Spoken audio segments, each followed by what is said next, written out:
کہ ہمارے بھائی ہیں عبید الرحمان محسن صاحب، انہوں نے یہ بات بتلائی ہے کہ ان کا ایک کلیگ ہوا کرتا تھا اور ابھی بھی وہ زندہ اکاڑا میں، ان کا کلیگ تھا، اس کو کیا ہو گیا، جیسے رسول اللہ نے فرمایا کہ یہ سورت ہر زہر کے لیے شفا ہے، ان کے کلیگ کو بلڈ کینسر ہو گیا اور ڈاکٹروں نے کہا اب آپ شادی نہ کریں، یہ تو ایسی موذی بیماری ہے، اس کا بڑا لمبا چوڑا خرچہ، اگر باہر جائیں گے پورے کا پورا بلڈ بدلائیں گے پھر بھی چانسز ہوتے ہیں دوبارہ لگنے کی وغیرہ وغیرہ، اب آپ شادی نہ کریں، چند دن کی آپ کی عمر ہے۔ تو شیخ عبید الرحمان محسن بھائی نے اس کو یہ بات کہی کہ اب تو ہر طرف سے تو مایوس ہو گیا ہے نا، لیکن ایک در ابھی کھلا ہے، وہ در رب کا در ہے، اللہ ہی شفا دینے والا ہے، اور اللہ رب العزت نے نبی کریم کے ذریعے ہمیں اس سورت کی رہنمائی کی ہے۔ میں تجھے یہ بات کہتا ہوں کہ تو سورت فاتحہ 41 مرتبہ فجر کے بعد پڑھا کرو، کتنے دن؟ 41 دن۔ بات آئیے ضمنی طور پہ تو یہ بات بھی سمجھ لیجئے، بعض لوگوں کو بڑا اعتراض ہوتا ہے کہ یہ عدد کیوں بتاتے ہیں، تو یہ بات یاد رکھیے، علاج کا باب، علاج کے باب کے اندر جو رقیہ شرعیہ ہے اس کے اندر یاد رکھیے رسول اللہ صلی اللہ علیہ وسلم کے سامنے غیر قرآن کی بات ہو رہی ہے، غیر قرآن کے رقیات پیش کیے گئے۔ رسول اللہ کہتے تھے میرے سامنے دم کے الفاظ پیش کرو، جب وہ دم کے الفاظ سن لیتے تھے تو کہتے تھے اس سے دم کر لو۔ کیوں کہتے تھے اس سے دم کر لو؟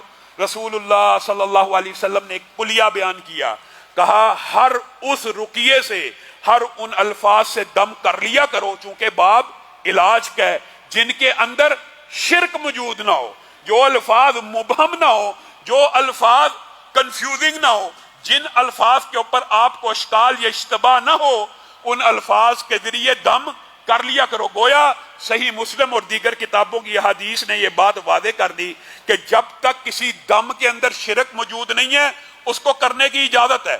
اور اس بات سے علماء اور محدثین نے ایک اور باب نکالا، کیا؟ علاج کے باب میں رسول اللہ صلی اللہ علیہ وسلم نے ہر علاج کی اجازت دی ہے سوائے جس میں شرک ہو۔ اگر ہم علاج کا باب بھی بند کر دیں گے تو بتائیے کیا انجیکشن رسول اللہ صلی اللہ علیہ وسلم کے دور میں تھا؟ کیا ڈرپ رسول اللہ صلی اللہ علیہ وسلم کے دور میں تھی؟ کیا آج کل کے آپریشن موجود تھے؟ چونکہ ان میں شرک کا کوئی شائبہ موجود نہیں ہے، اس لیے یہ سارے علاج کے طریقے جائز ہیں۔ اسی طرح کسی وظیفے کا عدد بیان کرنا کہ اتنی مرتبہ پڑھ کر دم کر لو،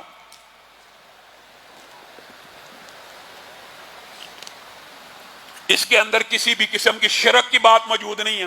یہ کیا تجربہ ہے؟ اور یہ کیوں کہا جاتا ہے؟ اگر آپ کسی کو کہیں گے نا یار سورت فاتحہ پڑھ کے دم کیا کرو، اب آپ کو کیا پتا وہ کتنی دفعہ پڑھ رہا ہے، ایک دفعہ پڑھ رہا ہے، 2 دفعہ پڑھ رہا ہے، کتنی دفعہ پڑھ رہا ہے؟ اس لیے تعداد مقرر کی جاتی ہے۔ علماء کے مشاہدات اور تجربات ہیں کہ میں نے ایک بندے کو بیمار تھا، اس کے اوپر دم کرنا شروع کیا، میں کس عدد پہ پہنچا تو اس کو شفا ملی۔ جیسے بعض روایات میں آتا ہے 7 دفعہ پڑھا، 7ویں دفعہ میں ٹھیک ہو چکا تھا۔ اسی طرح علماء کے تجربات اور مشاہدات ہیں کہ 41ویں مرتبہ جب پڑھا جاتا ہے تو شفا کے اثرات جسم کے اوپر ظاہر ہونا شروع ہو جاتے ہیں۔ تو عبید الرحمان محسن صاحب نے ان کو کہا کہ آپ 41 مرتبہ اس کو پڑھیں فجر کے بعد، اور کتنے دن پڑھنا ہے؟ 41 دن۔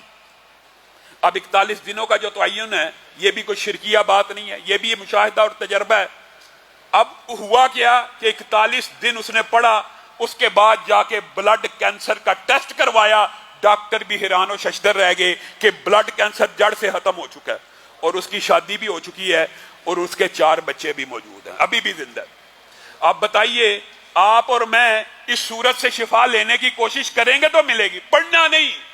ہمارا مسئلہ یہ ہم لینا نہیں چاہتے، ہمیں لگتا ہے کہ 41 مرتبہ پڑھیں گے بڑا ٹائم لگ جائے گا، ڈسپرین کی ایک گولی کھانا آسان ہے، پیناڈول کھانا آسان ہے، لیکن آپ کو یہ پتا نہیں ہے کہ اس کو پڑھنے سے صرف شفا نہیں ملنی، دوسری طرف نامہ اعمال میں نیکیاں بھی لکھی جا رہی ہیں۔ یہ آپ اپنا ہی نقصان کر رہے ہیں۔ آپ کو اور مجھے بیماری ہو جائے سب سے پہلا خیال فلاں ڈاکٹر بڑا اچھا ڈاکٹر ہے، فلاں گولی بڑی اچھی گولی ہے۔